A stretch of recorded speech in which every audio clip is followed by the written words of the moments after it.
Radhe Radhe dear students. प्यारे बच्चों, आज की क्लास में हम इलेक्ट्रोकेमिस्ट्री के कुछ क्वेश्चंस को सॉल्व करेंगे। प्यारे बेटाओ, ये जो हमारे इलेक्ट्रोकेमिस्ट्री के जो क्वेश्चंस रहेंगे, ये नीट, जेईई, सीयूईटी और हमारी जो क्लास 12th है उसके लिए बहुत इंपॉर्टेंट रहने वाले हैं। तो आइएगा बच्चों, हम क्वेश्चन नंबर फर्स्ट को स्टार्ट करते हैं। देखिएगा बेटा, which of the following statement is incorrect regarding a galvanic cell. Galvanic cell के बारे में असत्य कथन हमको यहां पर ढूंढना है बेटा। The anode is negatively charge and cathode is positively charge. ये बिल्कुल सही है। एनोड जो होता है वो एनोड नेगेटिवली चार्ज होता है। मैंने आपको ट्रिक बता रखी है बच्चों, इसकी ट्रिक मैंने आपको बताई थी लॉन। ओके, गैल्वेनिक सेल के लिए ट्रिक याद रखो बेटा, लॉन। लॉन का मतलब है लेफ्ट। लेफ्ट में हम किसको रखते हैं बच्चों? लेफ्ट में नेगेटिवली चार्ज एनोड को हम रखते हैं। और एनोड पर हमेशा कौन सी रिएक्शन होती है? ऑक्सीडेशन। तो anode negatively charge and cathode is positively charge, बिल्कुल सही है ये। B option, oxidation occurs at the anode, बिल्कुल सही है। एनोड पर हमेशा ऑक्सीडेशन रिएक्शन होती है। The flow of electrons is from cathode to anode, नहीं भैया, इलेक्ट्रॉन का फ्लो कहां से कहां होता है बच्चों? एनोड से कैथोड। क्लियर? लास्ट लेक्चर में मैंने आपको गैल्वेनिक सेल पढ़ाया था। गैल्वेनिक सेल में एनोड की तरह एक्ट कौन कर रहा था? जिंक। और कैथोड कौन था बेटाओ? कॉपर। तो बताओ इलेक्ट्रॉन का ट्रांसफर कहां से कहां हो रहा था बच्चों? एनोड से कैथोड, जिंक से कॉपर। और धारा का प्रवाह कॉपर से जिंक बेटा। क्लियर? तो ये हमारा इनकरेक्ट हो जाएगा बेटा। The flow of electrons is from cathode to anode, नहीं, इलेक्ट्रॉन का फ्लो कहां से कहां होता है? Anode to cathode. यदि यहां करंट होता तो ठीक था। करंट का फ्लो कहां से कहां होता है? कॉपर से जिंक, मतलब कैथोड से एनोड बेटा। इलेक्ट्रॉन का फ्लो एनोड टू कैथोड, ये इनकरेक्ट है। चलो 4 भी चेक करते हैं एक बार। The salt bridge maintains electrical neutrality, बिल्कुल राइट है और इंपॉर्टेंट भी है कि हमारा जो सॉल्ट ब्रिज होता है वो सॉल्ट ब्रिज क्या करता है? वो electrolytic solution, zinc sulphate solution और कॉपर सल्फेट सॉल्यूशन के, इन दोनों सॉल्यूशन को क्या बना करके रखता है? इलेक्ट्रिकली न्यूट्रल बना करके रखता है बेटा। क्लियर? लास्ट लेक्चर में मैंने सॉल्ट ब्रिज के फंक्शंस में आपको समझाया बेटा। चलिएगा नेक्स्ट क्वेश्चन को डिस्कस करते हैं बेटा। For a standard Daniell cell, okay, Daniell cell हम इसी को कहते हैं, जिंक और कॉपर वाले को बेटा। Represented as zinc convert into zinc plus 2 aqueous, copper plus 2 convert into copper बेटा। बिल्कुल यही होता है वहां पर। What is the function of the salt bridge? अरे वाह, भी वाला क्वेश्चन आ गया बेटा। तो ठीक है, तो बताओ सॉल्ट ब्रिज का क्या काम था? मैंने अभी आपको बताया था कि सॉल्ट ब्रिज क्या करता है? इलेक्ट्रोलाइटिक जो हमारे सॉल्यूशन से उनको न्यूट्रल बना करके रखता है, उदासीन बना करके रखता है। To increase the rate of reaction, ना जी। To allow the flow of electron between the two half cell, नहीं बेटा। कौन अलाउ कर रहा था इलेक्ट्रॉन के फ्लो को? तो इलेक्ट्रॉन के फ्लो को तो मेटालिक वायर जो हमने आउटर सर्किट लगाया था, एक्सटर्नल सर्किट लगाया था, वो अलाउ कर रहा था बेटा। To provide electrical contact between the two electrodes, नहीं, इलेक्ट्रोड्स को कनेक्ट नहीं करता बेटा। ये तो इलेक्ट्रोलाइटिक सॉल्यूशंस को कनेक्ट करता है बच्चा। To maintain electrical neutrality in the half cell, बिल्कुल सही है भैया। बार बार कह रहा हूं कि सॉल्ट ब्रिज जो है वो इलेक्ट्रोलाइटिक सॉल्यूशंस को इलेक्ट्रिकली न्यूट्रल बना करके रखता है, न्यूट्रलिटी को मेंटेन करता है। आंसर नंबर डी कर दो बच्चा, कर दो रे। नेक्स्ट क्वेश्चन बच्चों, आइएगा बेटा, नेक्स्ट क्वेश्चन को डिस्कस करते हैं। Given the standard electrode potential, okay, electrode potential दिए हुए हैं। ई नॉट की वैल्यू हमारे को दी हुई है बच्चों, देखिएगा, zinc plus 2 to zinc, okay, ये वैल्यू हमको गिवन है -0.76 वोल्ट। ई नॉट की वैल्यू बच्चों सेकंड हमारे लिए दिया हुआ है कॉपर प्लस 2 टू कॉपर बेटा, कॉपर प्लस 2 टू कॉपर, और इसके लिए वैल्यू 0.34 वोल्ट दी है बेटा। क्या पूछ रहा है? What is the standard EMF of the cell, बताओ बेटा स्टैंडर्ड ईएमएफ कैसे निकालते हैं? ई नॉट सेल कैसे निकालते हैं? स्टैंडर्ड ईएमएफ कह दो चाहे standard cell potential equal to E naught cathode reduction minus बच्चों ई नॉट एनोड रिडक्शन। क्या मतलब हुआ इसका? Reduction potential of cathode minus reduction potential of anode. बेटा यहां पर आपको अच्छे से ये चेक करना है,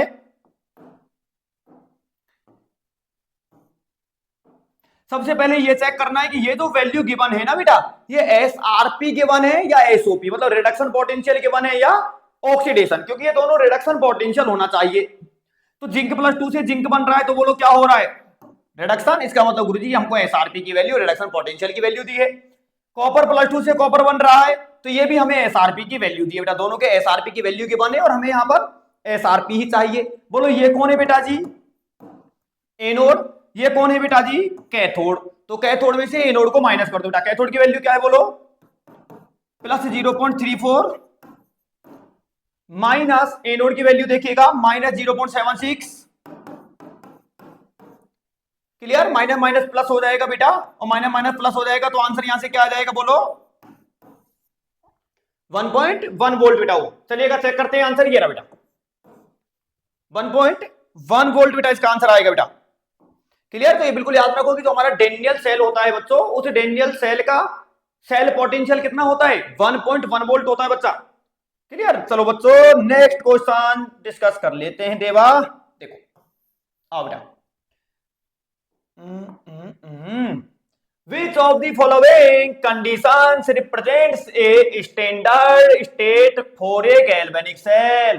स्टैंडर्ड भाई, स्टैंडर्ड कब होता है, स्टैंडर्ड तीन कंडीशन स्टैंडर्ड बता रखी है मैंने आपको, बताइएगा जी क्या क्या स्टैंडर्ड है।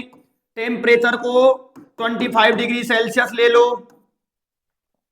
कंसंट्रेशन कितना ले लो बेटा, सॉल्यूशन की कंसंट्रेशन 1 एम ले लो, मोलरिटी 1 एम ले लो बेटा, और प्रेशर ऑफ गैस 1 बार या 1 एटीएम ले लो बेटा। ओके, इन कंडीशंस को हम क्या बोलते हैं, स्टैंडर्ड कंडीशंस बोलते हैं। 25 डिग्री सेल्सियस का मतलब यदि केल्विन में गिवन हो तो 273, इसमें जोड़ लेंगे हम तो ये 298 केल्विन बेटा। तो टेम्परेचर यदि 298 केल्विन है, प्रेशर 180 एम है, और concentration of solution is 1 M, is known as standard conditions. चलिए बच्चों चेक करते हैं, reactants and products at 298 kelvin, बिल्कुल ठीक है भाई यहां तक तो, एंड 1 एम कंसंट्रेशन, बिल्कुल ठीक लग रहा है भाई मेरे को तो। और चेक करते मोर राइट कहीं क्या पता और ऑप्शन देखा करो बेटा, सारे ऑप्शन चेक किया करो always. Reactants and products at 273, ना जी गलत। Reactants and products at 298 kelvin and 180 M pressure, बात तो ये भी ठीक कह रहा है भाई, बिल्कुल ठीक कह रहा है। लेकिन गैल्वेनिक सेल में प्रेशर वाली बात नहीं आती भैया, क्योंकि गैल्वेनिक सेल में तो हम क्या लेते हैं, zinc sulphate aqua solution and copper sulphate का एक्वा सॉल्यूशन लेते हैं। ओके, तो अब तो गैस है ही नहीं, तो गैस वाली कंडीशन लगती नहीं है बेटा। एनी टेम्परेचर, ना भैया एनी टेम्परेचर नहीं है रे, आंसर बन जाएगा बेटा reactant products at 298 Kelvin and 1 m concentration of solution is known as standard condition according to IUPAC, not Pathak sir. Clear, चलो भाई नेक्स्ट क्वेश्चन ले लो भाई, ऐसे ही क्वेश्चन नीट में आने वाले भैया, दड़ादड़ करते चलो, ठीक है चलो। The representation of a galvanic cell, galvanic cell का रिप्रेजेंटेशन करके दे रखा है बेटा, कैसे कैसे दे रखा है लिखवा वाला, Fe+2 में कन्वर्ट हो रहा है, ये सॉल्ट ब्रिज लगा दो, एक्वा सॉल्यूशन होता है आपको पता है, आयनिक सॉल्यूशन है, एक्वस है, Ag plus aqueous, Ag plus aqueous convert into Ag, बोलो जी चलते हैं। ये कौन है जी, एनोड, लेफ्ट में एनोड, राइट में कैथोड, और बीच में ये सॉल्ट ब्रिज। चलो, iron is oxidised and silver is reduced, बात तो सही कह रहा है। ये क्या है बोलो, एनोड, एनोड पर क्या होता है बोलो, ऑक्सीडेशन, कैथोड पर क्या होता है बेटा बोलो, रिडक्शन। क्लियर, तो Fe का क्या हो रहा है, आयरन का क्या हो रहा है, is oxidised and silver is reduced. Clear, और भी ऑप्शन चेक कर लिया करो, मल्टीपल करेक्ट हो क्या बता, सिल्वर इज ऑक्सीडाइज्ड, ना ना ना ना ना ना ना, बोथ दोनों ऑक्सीडाइज, अरे ना रे, बोथ रिड्यूस, ना रे, आंसर नंबर 1। चलो भाई चलो चलो लेते चलो स्क्रीनशॉट, हाँ स्क्रीनशॉट यार मजा ले रहा हूं, स्क्रीनशॉट ले लो इसका, कॉपी में नोट करते चलो एक एक क्वेश्चंस को। ओके, 300 से 400 क्वेश्चन पर चैप्टर के अपन करते चलेंगे, नीट लेवल और जेई लेवल के। चलो बेटा नेक्स्ट क्वेश्चन पर चलो, आजा भैया क्या कह रहा है, क्या चाहिए तेरे को, which of the following process does not occur in a galvanic cell, galvanic cell में कौन सा प्रोसेस नहीं होता भैया, नहीं होता पूछ रहा है भैया, होता नहीं पूछ रहा है, ठीक है। क्वेश्चन को केयरफुली रीड किया करो always. Conversion of chemical energy to electrical energy, बताओ बेटा गैल्वेनिक सेल क्या करता है। गैल्वेनिक सेल मैंने बहुत बार मेरा बेटाओं को रटाया भैया। गैल्वेनिक सेल को हम क्या कहते हैं बोलो, ये लिख लिया करो यार, कंफ्यूज होते हो लिख लिया करो, लो मैं भी तो लिख रहा हूं ना, क्या दिक्कत आ रही है बेटा। इन्हीं को हम क्या कहते हैं बोलो, इलेक्ट्रो केमिकल सेल कहते हैं। क्या करते हैं बेटा, ये केमिकल एनर्जी को इलेक्ट्रिक एनर्जी में कन्वर्ट करते हैं। ऐसे लिखा करो, एरो बना दिया करो क्लॉकवाइज, जब जब भूलो ऐसे लिख लो, अपने आप निकल जाएगा आंसर भैया। चलो बेटा, conversion of chemical energy to electrical energy, बिल्कुल सही कह रहे हो भाई। स्पॉन्टेनियस रेडॉक्स रिएक्शन क्या पूछ रहा हूं, डज नॉट अकर, ठीक है बेटा, ठीक है ना। इनकरेक्ट बताना बेटा। तो conversion of chemical energy to electrical energy, ये तो बिल्कुल राइट है बेटा, राइट है बेटा, हमको रॉन्ग देखना है। स्पॉन्टेनियस रिडॉक्स रिएक्शन बताओ बेटा, केमिकल एनर्जी का इलेक्ट्रिकल एनर्जी में जो कन्वर्जन होता है, मैंने आपको बताया हुआ है कैसा होता है बेटा, स्पॉन्टेनियस होता है बेटा, बिल्कुल सही है बेटा। ये भी electrons flowing from anode to cathode, अभी समझा करके लाए इलेक्ट्रॉन का जो फ्लो है anode to cathode, zinc to copper, always always always. Conversion of electrical energy to chemical, ना रे ये तो इलेक्ट्रोलाइटिक सेल करते बेटा, ये तो इलेक्ट्रोलाइटिक सेल करते बेटा। Conversion of electrical energy to chemical energy, ये तो इलेक्ट्रोलाइटिक सेल करते बेटा, रॉन्ग है बेटा। चल टिक मारो भाई। नेक्स्ट क्वेश्चन चलो बेटो, नेक्स्ट क्वेश्चन। हाँ जी भैया जी, क्या कह रहा है क्वेश्चन, पढ़ो देखो। A galvanic cell the mass of the anode will, अच्छे से पढ़ाया है बेटा। देखो इधर, ये हमारी क्या था, जिंक के सल्फेट का सॉल्यूशन था। ये बोलो किसका सॉल्यूशन था Bittu, copper sulphate. Zinc sulphate में किसकी रॉड हमने डिप कर रखी थी, जिंक की। कॉपर सल्फेट में रॉड किसकी डिप कर रखी है, कॉपर की, और मेटालिक वायर से कनेक्ट कर दिया है साहब। क्लियर। जिंक की रॉड का क्या हो रहा था बच्चा, ऑक्सीडेशन, मतलब जिंक का ऑक्सीडेशन होगा और जिंक +2 यहां आएगा बेटा। जिंक की रॉड जो एनोड की तरह एक्ट कर रही थी, धीरे धीरे डिजोल्व हो रही है बेटा, और डिजोल्व होगी तो इसका वेट क्या होगा, डिक्रीज होगा।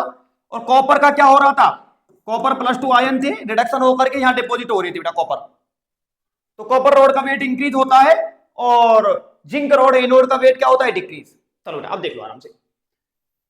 इन ये galvanic cell the mass of anode, बताओ बेटा एनोड का मास क्या होता है, डिक्रीज होता है बेटा, पकड़ो बेटा डिक्रीज वाला, decrease as the reaction process, जैसे जैसे रिएक्शन होती जाएगी वैसे वैसे क्या होगा, डिक्रीज होगा बेटा।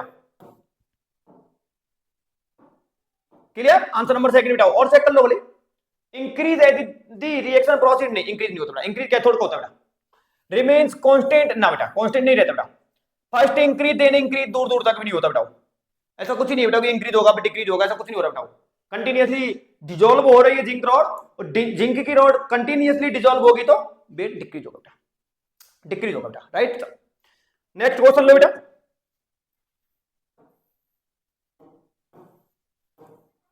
आइएगा बेटा next question. The cell potential of a galvanic cell depend on the, cell का जो सेल पोटेंशियल है बच्चों वो किस पर डिपेंड करता है, आइएगा बेटा। The nature of electrodes, the temperature of the cell only, the concentration of the electrolyte only, ये चेक करो बेटा। Nature of electrolyte of the electrode, बिल्कुल इलेक्ट्रोड 2 टाइप्स के होते हैं बेटा, एक्टिव इलेक्ट्रोड और पैसिव इलेक्ट्रोड बेटा, ठीक है, रिएक्टिव और इनएक्टिव भी कह सकते हो। क्लियर। एक्टिव इलेक्ट्रोड कौन से होते हैं, एक्टिव इलेक्ट्रोड जो सेल रिएक्शन में पार्टिसिपेट करते हैं बेटा। जो हमने गैल्वेनिक सेल पढ़ा था तो वहां 2 इलेक्ट्रोड लिए थे, एक जिंक का और एक कॉपर का, बताओ दोनों पार्टिसिपेट कर रहे थे, जिंक का क्या हो रहा था ऑक्सीडेशन, और कॉपर का क्या हो रहा था रिडक्शन, तो वो एक्टिव इलेक्ट्रोड थे बेटा। और पैसिव या इनएक्टिव इलेक्ट्रोड कौन से होते हैं, जो सेल रिएक्शन में पार्टिसिपेट नहीं करते, ओनली सरफेस प्रोवाइड करते हैं सेल रिएक्शन के लिए, सेल रिएक्शन के लिए ओनली सरफेस प्रोवाइड करते हैं। एनसीईआरटी भी यही कहती है बेटा, इसको अच्छे से याद रखना है, ऐसे क्वेश्चन मान लीजिएगा बेटा। सोर्स ऑफ इलेक्ट्रॉन का काम करते हैं ये इलेक्ट्रोड, ये सेल रिएक्शन में पार्टिसिपेट नहीं करते बेटा। जैसे हमारा प्लेटिनम का इलेक्ट्रोड है बेटा, मरकरी का इलेक्ट्रोड है, ग्रेफाइट का इलेक्ट्रोड है बेटा, ठीक है। SHE स्टैंडर्ड हाइड्रोजन इलेक्ट्रॉन हम पीटी का इलेक्ट्रॉन लेते बेटा, जो कि कैसा है, इनर्ट है बेटा। आगे चल करके पढ़ाऊंगा बेटा इस टॉपिक को, ठीक है।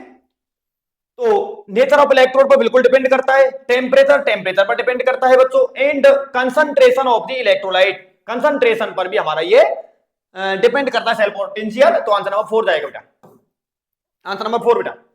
नेक्स्ट एंड लास्ट क्वेश्चन, तो लास्ट क्वेश्चन बेटा,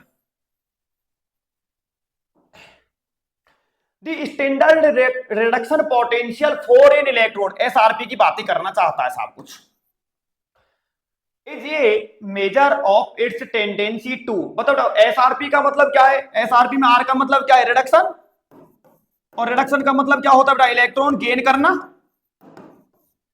इलेक्ट्रॉन गेन करना। चलो बेटा, अंडरगो ऑक्सीडेशन नहीं बेटा, क्लियर में रिडक्शन कह रहा है बेटा। एक्ट एज एनोड नहीं बेटा, एनोड पर रिडक्शन नहीं होता बेटा। Gain electron and be reduced, gain electron and be reduced, हाँ ये ठीक है।